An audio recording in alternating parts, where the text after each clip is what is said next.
नक्सल bodies आज recover की गई हैं और काफी बड़ा ऑपरेशन आज चल पड़ा छत्तीसगढ़ में। और ये सबसे बड़ी ब्रेकिंग न्यूज भी बन गया है क्योंकि सीआरपीएफ के जवान मिलकर 6 नक्सल्स को मारने में सक्सेसफुल हुए।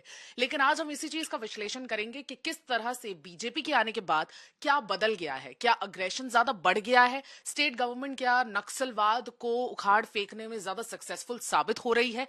इसी चीज पर सबसे बेहतर विश्लेषण करने के लिए आज हमारे साथ मौजूद है आरके विज साहब, और ये फॉर्मर डीजीपी रहे हैं और नक्सल अफेयर्स के छत्तीसगढ़ के बेस्ट एक्सपर्ट आपको अगर कोई मिलेंगे तो वो विज साहब ही हैं। और यही आज हमको बताएंगे कि नक्सलवाद को ये ब्रेकडाउन हमारे लिए करेंगे और किस तरह से ये ऑपरेशन और अग्रेशन और स्ट्रैटेजी में क्या बदलाव आए हैं इन 4 महीनों में गवर्नमेंट बदलते ही, और इलेक्शन से भी हम इस पूरे मुद्दे को जोड़ेंगे।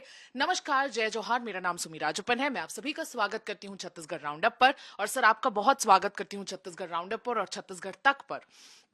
सर पहला सवाल यही है, आज बहुत बड़ा एक एम्बुश देखा गया और इस एनकाउंटर में सर्च ऑपरेशन भी बहुत लंबे समय तक चला, लेकिन बहुत बड़ी ब्रेकिंग तो यही थी कि 6 नक्सल्स को मारने में जो हमारे जवान है, पर्सनल है, वो सक्सेसफुल हुए। लेकिन कहीं ना कहीं एक जो डेटा अगर आप हमसे शेयर कर पाए कि किस तरह से जो एक महसूस हो रहा है लोगों को और एक्सपर्ट्स को भी ऐसा महसूस हो रहा है कि कहीं ना कहीं जो अग्रेशन है, स्ट्रैटेजी है, उसमें बदलाव हुआ है। कांग्रेस पहले थी तो क्या था, किस तरह से उनका एटीट्यूड था, और बीजेपी जब आती है तो बीजेपी किस तरह से इस पूरे नक्सल अफेयर्स को, ऑपरेशन को हैंडल करती है, क्या उसमें बदलाव है, स्ट्रैटेजी में जो बेसिक डिफरेंस है क्या वो है, और उसकी वजह से आपको लगता है कि आगे चल के चीजें और बेहतर हो पाएंगी। देखिए, एक कारण तो मुझे ये लगता है कि अभी हाल ही में पिछले 3-4 महीने के अंदर जो फोर्सेस आगे बढ़ी हैं, वो जो एरिया है वो माओवादियों का बेस एरिया कहलाया जाता है, जहां वो बड़ी सुरक्षित ढंग से ऐसा वो क्लेम करते हैं कि बहुत उनका मूवमेंट जो है अनरिस्ट्रिक्टेड सॉर्ट ऑफ है। जो हम सिक्योरिटी वैक्यूम भी पहले कहा करते थे, जहां हमारी तैनाती बहुत सीमित थी, या जो हमारा लास्ट पॉइंट है उसके बियॉन्ड उनका मूवमेंट थोड़ा सा कंपेरेटिवली फ्री रहा करता था। अभी आपने देखा होगा एक हाल ही में एक बड़ी अच्छी एक पोस्ट, अच्छी कहूंगा मैं, कि साइकोलॉजिकल जीत हासिल जैसे पुलिस करती है, सिक्योरिटी बल करते हैं। पुअर्ती एक गांव है, हिडमा एक बड़ा नक्सली है दंडकारण्य का, तो उसका गांव है पुअर्ती, वहां पर एक कैंप जो है पुलिस ने खोला है। इसी प्रकार से और आसपास के इलाकों में भी जहां 1-2-3 साल पहले बड़ी घटना हुई थी, वहां पे भी अब कैंप खोले हैं। तो जो अंदरूनी इलाका है, जहां जहां उनकी बटालियन मूव करती थी, उन एरियाज में आगे गए हैं, तो लोगों को भी एक विश्वास सा आया है कि ये उनकी मूवमेंट को रिस्ट्रिक्ट किया जा सकता है। तो जब ऐसे इलाके में आगे बढ़ेंगे तो उसके 2 फायदे हैं। एक तो उनका जो बड़े फॉर्मेशंस नक्सलियों के होते हैं वो इतना मूवमेंट फ्रीली नहीं कर पाएंगे, पुलिस की मुठभेड़ें बढ़ेंगी। जैसे आपने देखा अभी 3-4 महीने में काफी नक्सली मारे गए हैं, शायद वो पिछले साल की तुलना में आंकड़े देखते हैं तो उससे ज्यादा हैं।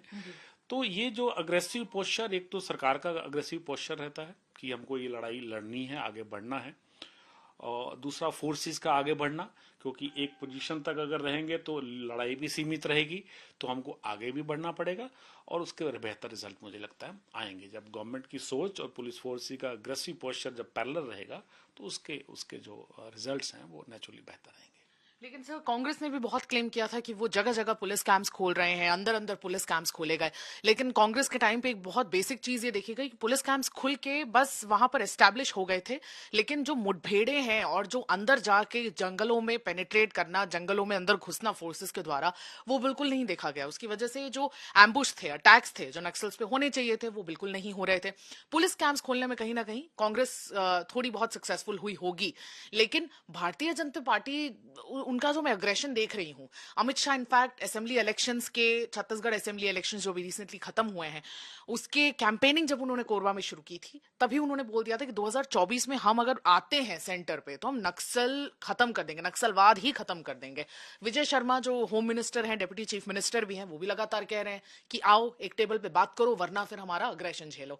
तो ये जो बेसिक मुझे नजर आ रहा है, मुझे नहीं लगता कि कांग्रेस ने, मैंने किसी भी कांग्रेस रिप्रेजेंटेटिव को ऐसा कहते हुए नहीं सुना था इन 5 सालों में कि आइए टेबल पे बात करिए, वरना हमारा गुस्सा झेलिए, वरना उसका हीट झेलिए। तो आपको लगता है ये जो अग्रेशन का जो बेसिक डिफरेंस आ रहा है, आपने कहा कि कोऑर्डिनेशन, सिक्योरिटी फोर्सेस और स्टेट गवर्नमेंट का कोऑर्डिनेशन बेहतर होगा तो रिजल्ट भी और बेहतर आएंगे, आपको लगता है कि ये बेसिक एक जो एक डिफरेंस आ रहा है एक स्ट्रैटेजी में, एक उसकी वजह से स्ट्रैटेजी में काफी बदलाव आ रहा है? देखिए, मैं दो दो तरह से देखता हूँ इसको।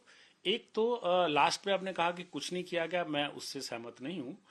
5 बटालियन मिली थी हमको करीब 5 साल पहले, उनका डिप्लॉयमेंट हुआ, करीब 75 पोस्ट नहीं खोली, कुछ आगे खोली, कुछ रीडिप्लॉयमेंट दूसरा भी हुआ। लेकिन उसमें जो जो इनकाउंटर्स जितने होने चाहिए थी शायद उसकी संख्या कुछ देखने में कम मिली। लेकिन बस्तर फाइटर जो दूसरा एक फोर्स खड़ा किया गया, बस्तर फाइटर, अंदरूनी इलाकों से लड़कों को निकाला गया, उनको भर्ती किया गया, जो जिलों में आज रिजर्व फोर्स के रूप में काम करते हैं। जो पुलिस अधीक्षक अगर ऑपरेशन निकाल पाते हैं तो इन फोर्सेस की सहायता से निकाल पाते हैं। पहले कुछ जिलों में, सदर्न जिलों में, खासतौर पर सुकमा, बीजापुर, इन जिलों में डीआरजी नाम से फोर्स हमने सैंक्शन की थी, तो वो भी रिजर्व के रूप में थी। अभी जो बस्तर फाइटर्स थी वो भी इन एडिशन टू दैट वो भी रिजर्व के रूप में काम करती है। तो लड़ाई तो लड़ी जा रही थी, लेकिन अभी थोड़ा अग्रेशन बढ़ा है, जैसे मैंने पहले कहा। दोनों फोर्सेस में जो कोऑर्डिनेशन है वो भी बेहतर देखा जा रहा है, क्योंकि जो आगे बढ़ रहे हैं वो सीएपीएफ के कई बल वहां तैनात हो रहे हैं। लेकिन मुझे अभी भी लगता है कि जब तक हम बाकी के और इलाके जो अभी भी सिक्योरिटी वैक्यूम्स हैं, एक लेवल तक, एक एक स्तर तक जाकर हम रीडिप्लॉयमेंट कर सकते हैं, लेकिन उसके बियॉन्ड जाने के लिए हमको और एडिशनल फोर्सेस की आवश्यकता पड़ेगी। सर तो ये केवल जी, मैं आपको इंटरप्ट कर रही हूँ सर, आपने बहुत इंपॉर्टेंट पॉइंट कहा। ये कौन से ऐसे एरियाज है सर जहां पे आप रीडिप्लॉयमेंट की बात कर रहे हैं? क्योंकि यूजुअली ऐसा माना गया है कि बस्तर जो डिवीजन है वो लार्जली अफेक्टेड है और कहीं ना कहीं राजनांदगांव के कुछ एरियाज अफेक्टेड हैं, लेकिन कहीं ना कहीं आप एक नए एरिया की बात कर रहे हैं और वहां पर रीडिप्लॉयमेंट के लिए एडिशनल फोर्सेस की डिमांड कर रहे हैं। देखिए, मैं बात कर रहा हूँ, अभी तो दंडकारण्य की बात मैं कर रहा था। दंडकारण्य में एक अबूझमाड़ एरिया है जो लार्जली नारायणपुर डिस्ट्रिक्ट में आता है, और एक है बीजापुर और सुकमा का सदर्न एरिया, सदर्न और वेस्टर्न एरिया, जो पामेड़ से, हमारा पामेड़ का क्षेत्र है, वहाँ कुछ पोस्ट खुली है, नहीं खुली हैं। और अभी जैसे पोवर्ती बोला, उसके भी साउथ वेस्ट में अभी कुछ जगहें खाली हैं। तो अभी आगे बढ़ने के लिए अभी फोर्सेस की और जरूरत पड़ेगी। अगर रीडिप्लॉयमेंट से मैनेज किया जा सकता है that is well and good, वो देखना पड़ेगा। क्योंकि मुझे याद है 44 बटालियन थी, 5 और आई, तो करीब 49 बटालियंस ऑलरेडी हैं इस इलाके में हमारे पास। तो रीडिप्लॉयमेंट कितना संभव है वो करना पड़ेगा, और इसके अलावा अतिरिक्त अगर फोर्सेस की आवश्यकता पड़ती है तो वो भी मुझे लगता है डिप्लॉय करने पड़ेंगी। ये बात है दंड कारने की। इसके अलावा जो जो आपने राजनांदगांव की बात भी की, राजनांदगांव का जो नॉर्दर्न एरिया है हमारा, कबीरधाम है, राजनांदगांव है, और मध्य प्रदेश का बालाघाट डिस्ट्रिक्ट है, और उसमें महाराष्ट्र का गोंदिया एरिया है।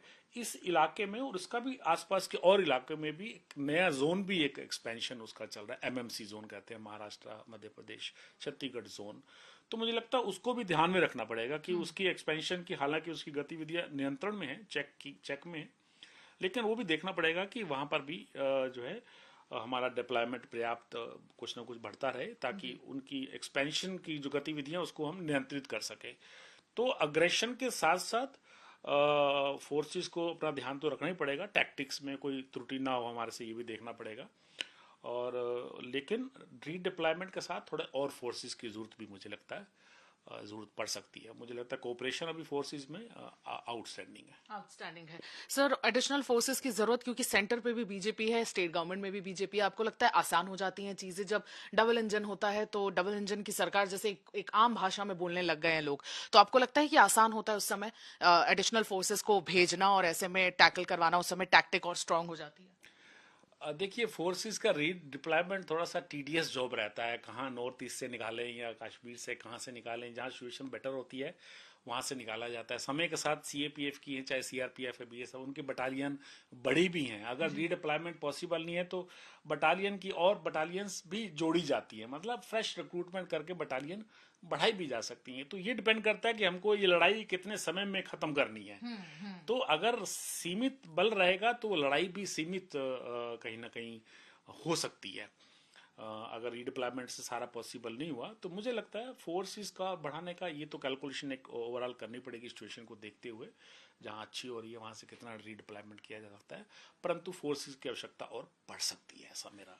फोर्सेस की आवश्यकता पड़ सकती है। इसमें स्टेट गवर्नमेंट भी एक स्टेप ले सकती है कि हमारे कुछ जिले हैं वहां पर हमारे जिलों का जो बल है उसको, और जो जैसे बस्तर फाइटर्स बल था, ऐसे हम और बल को भी बढ़ा सकते हैं। अगर केंद्र से बल नहीं आ सकती तो स्टेट भी नए बल को भर्ती कर सकता है। तो उससे यहाँ लोकल जवानों को भर्ती करने से और अतिरिक्त फायदा होता है।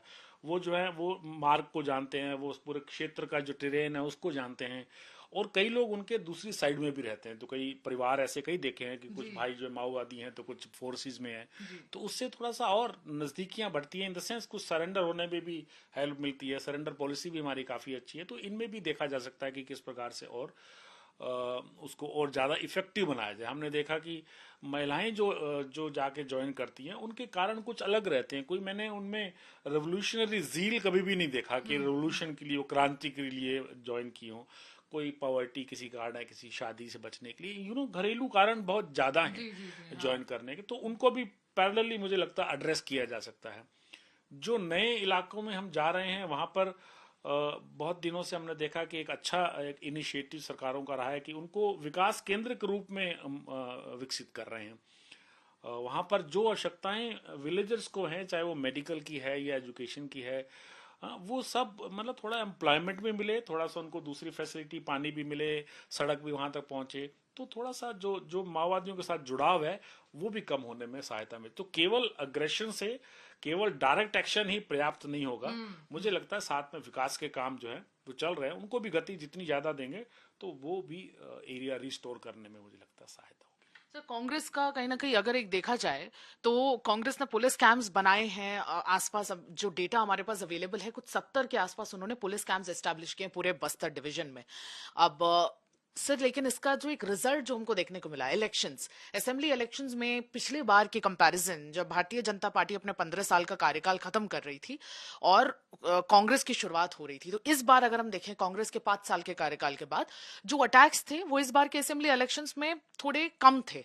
और कहीं ना कहीं जो पुलिस कैंप्स के एस्टेब्लिशमेंट की वजह से ही कह लीजिए या किसी भी वजह से वो कम नजर आए। आपको लगता है कि कहीं ना कहीं ये बोलना अतिशोक्ति नहीं होगा कि आने वाले दिनों में शायद अगर ऐसे ही पेस पे चलता रहे तो नक्सलवाद शायद खत्म हो सकता है छत्तीसगढ़ में? या किस तरह से आप इसको देखते हैं? अमित शाह के इस क्लेम को आप किस तरह से देखते हैं? देखिए, जो चुनाव की पहले आपने बात की उसका क्रेडिट मैं डिस्ट्रिक्ट जो हमारी जो ये पूरी एडमिनिस्ट्रेटिव मशीनरी थी, मैं उनको भी देना चाहूंगा और बलों को भी देना चाहूंगा, क्योंकि दो चीजें हैं। एक तो चुनाव में आपको याद होगा कि इवन जो हमारा फेज 1 था, जो LW अफेक्टेड डिस्ट्रिक्ट्स में था, ज्यादातर जो मोस्ट अफेक्टेड डिस्ट्रिक्ट्स हमारे हैं बस्तर के, उनमें था, तो उसमें कई पोलिंग बूथ्स नए भी बनाए गए थे। जहां तक मुझे याद है 126 नंबर था, वो नए पोलिंग बूथ बनाए गए थे और जो रीलोकेशन था वो भी कम हुआ था। तो ये क्रेडिट इलेक्शंस की जो मशीनरी है उनको जाता है। फोर्सेस भी हमको थोड़ी कंपेरेटिवली ज्यादा मिली थी, पहले 600 कुछ मिलती थी, 700 कंपनीज मिली थी। इंटरनल फोर्सेस का भी उपयोग ज्यादा हुआ था। तो फोर्सेस का हमारे युवा पुलिस अधीक्षक थे, उनका भी जो है, जो उनका जो रोल है, भूमिका, वो भी बड़ी प्रशंसनीय रही। कुछ टेक्नोलॉजी का भी यूज किया पुलिस ने, तो मूवमेंट को ट्रैक करने में इजी रही। तो जहां माओवादी हमला करना चाहते थे वो सफल नहीं हो पाए, तो उस वजह से वायलेंस भी कम हुआ और पोलिंग जो परसेंटेज था वो भी बढ़ा। तो मुझे लगता है ये क्रम तो जारी रखना पड़ेगा। हालांकि हमको मालूम है कि पार्लियामेंट्री इलेक्शंस में जो बल हैं, सुरक्षा बल, वो क्योंकि पूरे देश में चुनाव होते हैं, ज्यादा जगह होते हैं, तो कम कंपेरेटिवली कम मिलते हैं। तो उसी को ध्यान में रख के वो स्ट्रेटजी भी अपने को तय करनी होगी कि किस प्रकार से एरिया को ज्यादा हम सुरक्षित करें। परंतु चुनाव पहले भी अच्छे हुए थे, अभी भी मुझे लगता है वो क्रम, उसको वो पैटर्न जो है जारी रहे, वो करना जरूरी होगा। आपने माओवाद को जड़ से खत्म करने की बात की। देखिए, माओवाद एक विचारधारा है, विचारधारा से लड़ने के लिए जहां तक उनके फुट सोल्जर्स की बात है, उनसे लड़ना हमारा काम है। इलाके जो जिसका वो फायदा उठाते हैं, एक समय था तेंदुपत्ता के कम रेट थे, तो उन कम रेट के बहाने वो लोगों को अपनी तरफ आकर्षित करते थे। अब तो सरकारें काफी रेट भी बहुत बढ़ाया है, पिछली सरकार के समय में 4,000 रुपए था, तभी 5500 घोषणा हो चुकी है, तो ये रेट ज्यादा है। लेकिन माओवादी क्या करते हैं, अगर 5500 है तो अभी भी कोशिश रहेगी कि उसको 6,000 6,500 वसूली वो कॉन्ट्रैक्टर से कराएं। आप जो भी रेट तय करेंगे वो उससे ज्यादा वसूल करने की बात करके लोगों को अपनी ओर आकर्षित करने की कोशिश करेंगे। चाहे उनको, गांव वालों को चाहे वो बढ़ा हुआ हिस्सा ना मिले, लेकिन माओवादी उतना एक्सटॉर्शन अपना एक्स्ट्रा जरूर कर लेते हैं। तो उनके पास कई ऐसे मुद्दे रहते हैं जो लोगों को अलग करने की कोशिश वो करते हैं। लेकिन हमको भी अपना जो पॉइंट है जिसको वो एक्सप्लॉइट करते हैं, तेंदुपत्ता है, बांस के जो कूप हैं उनमें जो बांस की कटाई की बात है, तो उन पर हमको भी लगातार मुझे लगता है काम करना पड़ेगा। और जो उनकी विचारधारा है उस पे भी हम पे वो पैरेलली काम करना पड़ेगा कि जो उनका है हाँ कि जो प्रोट्रैक्टेड आर्म्ड स्ट्रगल है कि हथियार जो सत्ता हमको हथियानी है वो आर्म्ड स्ट्रगल से हथियानी है। इस कॉन्सेप्ट से भी हमको लोगों को बताना पड़ेगा, एजुकेट लगातार करना पड़ेगा उन इलाकों में जहां हमारी पहुंच थोड़ी सीमित है कि ये भारत में ये संभव नहीं है कि कोई हथियार बंद यूनिट्स जो है वो हमला करके सरकार को हथियार ले। तो ये डैमेज जो होगा अगर समझाने से, जो फोर्सेस का डैमेज है, इंफ्रास्ट्रक्चर का जो डैमेज है, उसको मिनिमाइज कर सकते हैं। तो मुझे लगता है ये एजुकेट करने की, ये पैरेलली माओवाद विचारधारा से लड़ने की एक लड़ाई पैरेलल चलनी चाहिए। और जहां फुट सोल्जर का जो फोर्सेस का काम है और विकास का काम है, ये पैरेलल करने पड़ेंगे। तो इन पे नियंत्रण पाएंगे तो मुझे लगता है विचारधारा भी उनकी अपने आप पिछड़ेगी। तो इसमें थोड़ा सा और ज्यादा काम करने की आवश्यकता पड़ती है। बिल्कुल। सर आपने एक और एक आंसर दिया जिसमें से मेरा आखिरी सवाल मैं निकालूंगी कि टेक्नोलॉजी का ज्यादा इस्तेमाल किया गया, किस तरह से टेक्नोलॉजी का इस्तेमाल किया गया और किस तरह से उस टेक्नोलॉजी के इस्तेमाल से ऑपरेशन में मदद मिली है। देखिए एक समय था जहां जब जब वायरलेस सेट से हम लोग काम किया करते थे। अभी तो सैटेलाइट फोन्स है हमारे पास, तो अंदर ऐसी कोई लोकेशन नहीं हो सकती जब हम अपने फोर्सेस से टच में ना रहें, तो ट्रैक फोर्सेस को आसानी से करते हैं। माओवादियों के मूवमेंट को भी ड्रोन्स भी इस्तेमाल होते हैं। तो वो जो ड्रोन्स हैं वो सर्वेलेंस में भी काम आते हैं। वो आप टेक्टिकल ड्रोन्स हमारे पुलिस के पास ज़्यादा है कि आप बाहर निकले तो पहले देख लीजिए कहीं मूवमेंट है कि नहीं, ताकि फोर्सेस स्वयं एम्बुश में ना फंसे। तो कई बार एग्जैक्ट यूज होने में परेशानी हो जाती है कि टाइम लैग हो जाता है या उनका मूवमेंट फास्ट हो जाता है आपके मूवमेंट के कंपैरेटिव में। तो वो मुझे लगता है टैक्टिक्स में अभी भी ध्यान देने की जरूरत है। लेकिन टेक्नोलॉजी का जहां तक सर्वेलेंस की बात है वो पहले से बेहतर हुआ। एक चीज जहां हम थोड़ा पिछड़ते हैं वो है आईडीज के डिटेक्शन में। जी बिल्कुल। कि जो हमारे पास जो जो इक्विपमेंट है वो सीमित है, तो वो कई बार जो आईडी है वो डिटेक्शन करने की पूरी कोशिश की जाती है फोर्सेस द्वारा, लेकिन कई 100% डिटेक्शन हो जाए वो हो नहीं पाता है। तो इसीलिए कभी कभी बीच में ब्लास्ट की घटनाएं आपने देखी होंगी, वो काफी होती हैं। और जब सीमित आपके पास यंत्र रहते हैं तो ये माओवादी स्पाइक्स का इस्तेमाल बहुत ज़्यादा करते हैं, वुडन स्पाइक्स करते हैं, आयरन स्पाइक्स करते हैं, ताकि फोर्सेस उसमें गिरे, उनके पैर गिरे, चोट लगे। तो चोट उसमें गहरी लगती है क्योंकि बहुत ऐसे स्पाइक्स बहुत गहरे, बहुत खतरनाक टाइप के रहते हैं। और हजारों की संख्या में, वो 40-50 हज़ार की संख्या में उन्होंने साउथ बस्तर में केवल ऐसे स्पाइक्स बिछाए थे। तो मुझे लगता है टेक्नोलॉजी के साथ जो जो जो ह्यूमन जो अलर्टनेस है उसका तो ध्यान रखना ही पड़ेगा, कितना भी हम टेक्नोलॉजी का यूज करें, क्योंकि वो एक सीमा उसकी भी है, उसकी अपनी लिमिटेशंस हैं। और अपनी अलर्टनेस की भी, ह्यूमन अलर्टनेस की भी सीमाएं हैं। इसीलिए ये प्रोफेशनल हजार्ड्स में कई बार हम लोग फंसते हैं। तो जितना बच पाए उतना मुझे लगता है फोर्सेस को सीखना पड़ेगा। बिल्कुल। बहुत अच्छा जवाब आर के विद साहब ने दिया कि किस तरह से क्लेम तो बहुत सारी गवर्नमेंट्स कर लेती हैं कि हम आएंगे और नक्सलवाद को खत्म कर देंगे और हम आएंगे तो ये कर लेंगे, लेकिन ये सारी चीजें बहुत बोलने के लिए एक स्टेज पर सही लगती हैं, लेकिन ये विचारधारा है। नक्सलवाद सिर्फ नक्सल्स को एलिमिनेट करना, किसी एरिया से एलिमिनेट करके खत्म कर देना ऐसा नहीं है। विचारधारा है, विचारधारा को खत्म करना है और उसके लिए कई सारे पैरेलल फाइट्स लड़ने पड़ेंगे। मतलब ग्राउंड पे आपके जो पर्सनल हैं वो तो लड़ेंगे ही, लेकिन उसके साथ साथ डेवलपमेंट का कार्य भी निकालिए, उनको एजुकेट भी करिए वहां के लोगों को, ताकि वो और जाके शामिल ना हो। तो बहुत सारे ऐसे फाइट्स हैं जिसमें बहुत पीछे चल रहे हैं। अगर उन सारे फाइट्स को पैरेलली 3-4 डायरेक्शंस में अगर हम लड़ें तो नक्सलवाद का खात्मा हो सकता है। लेकिन अभी वो दिन बिल्कुल पास नहीं है। और अमित शाह अगर ये कह रहे हैं 2024 में कि वो नक्सलवाद को खत्म कर देंगे, तो वो कहीं ना कहीं काफी फारफेच्ड और दूर की बात है। और मुझे ऐसा लगता है कि अभी भी बहुत काम बाकी है। तो ये बहुत अच्छा कॉन्वर्सेशन हमारा रहा कि किस तरह से आज बीजापुर में नक्सल्स एलिमिनेट हुए, लेकिन जो ओवरऑल जो स्ट्रैटेजी है भारतीय जनता पार्टी की अग्रेशन के साथ आगे बढ़ने की, वो ग्राउंड पे अपना कमाल दिखा रही है। लेकिन नक्सलवाद को खत्म करने में अभी वक्त जरूर लगेगा। आज के राउंड अप में बस इतना ही। मैं सुमी राजपुन वीडियो जर्नलिस्ट राघवेंद्र पांडे के साथ विदा लेती हूं। आपको ये एपिसोड कैसा लगा प्लीज फीडबैक कमेंट सेक्शन में जरूर छोड़िए, और अपना फीडबैक बाकी सारी चीजों के बारे में भी, हमारे पूरे चैनल के बारे में भी लगातार बताते रहिए। और जुड़े रहिए छत्तीसगढ़ तक से और देखते रहिए छत्तीसगढ़ राउंड अप। नमस्कार, जय जौहार।